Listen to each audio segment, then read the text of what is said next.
तो आज हम स्कल टेल्स की एक ऐसी डरावनी कहानी की परतें खोलने जा रहे हैं जो दिखाती है कि कैसे डर और अंधविश्वास एक गांव के रक्षक को ही उसका सबसे बड़ा दुश्मन बना सकता है। ये कहानी है एक वैद्य की जो बदला लेने के लिए एक भयानक श्राप की रचयिता बनने पर मजबूर हो जाती है। कहानी हमें ले चलती है खेतपुर गांव में, जहां का माहौल बड़ा बोझिल और निराशा से भरा है। सोचिए, 3 महीने हो गए हैं और बारिश की एक बूंद तक नहीं गिरी है।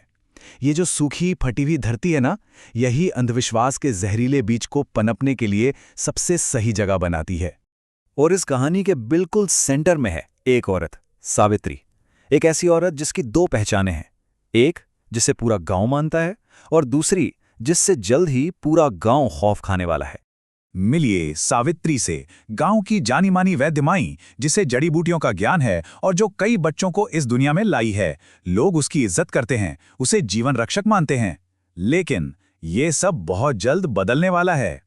और फिर एक दिन एक ऐसी घटना होती है जो सब कुछ बदल कर रख देती है। एक बहुत ही मुश्किल डिलीवरी के दौरान बच्चा तो बच जाता है, लेकिन उसकी मां रूपा की मौत हो जाती है। अब पूरा गांव सदमे में है और इस मातम के माहौल में डर को बस एक चेहरा चाहिए, एक बलि का बकरा। यहां से कहानी एक बहुत ही भयानक मोड़ लेती है। जब डर और दुख अकल पर हावी हो जाते हैं ना, तो भीड़ उसी इंसान के खिलाफ हो जाती है जिस पर वो कभी आंख बंद करके भरोसा करती थी। और सबसे पहली आवाज उठती है गांव के मुखिया की।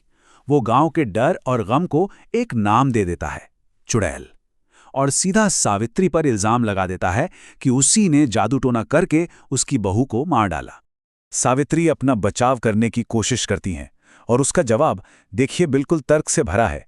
वो उन्हें याद दिलाती है कि उसी के इलाज से घर के दूसरे बच्चे आज जिंदा हैं। लेकिन जब भीड़ गुस्से में पागल हो तो दलीलें कौन सुनता है?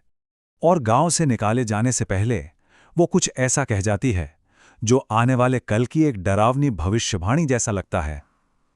उसकी झोंपड़ी जला दी जाती है और सावित्री को गांव से निकालकर जंगल में मरने के लिए छोड़ दिया जाता है।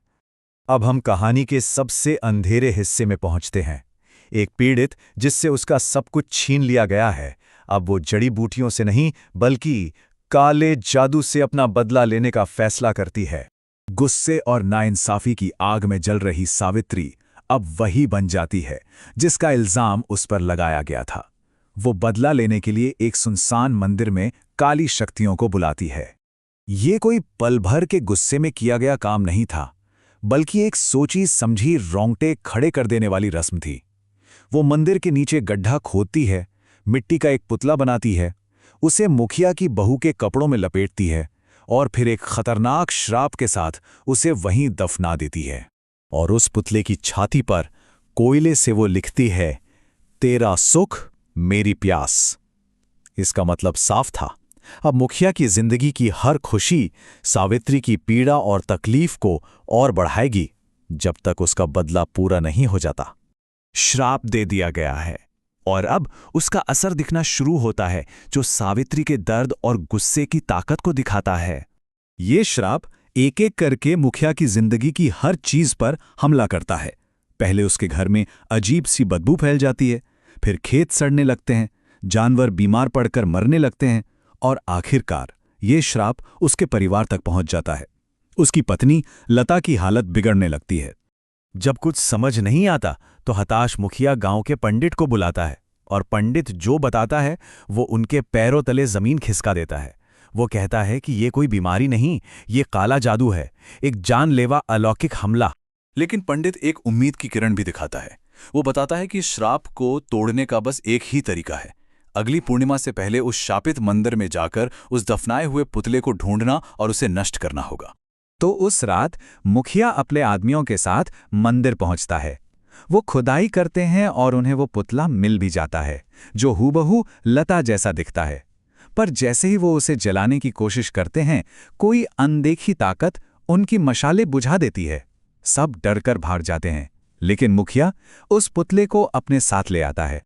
लेकिन वो नाकाम रहते हैं और अगली सुबह श्राप अपनी सबसे भयानक और आखिरी कीमत वसूलता है।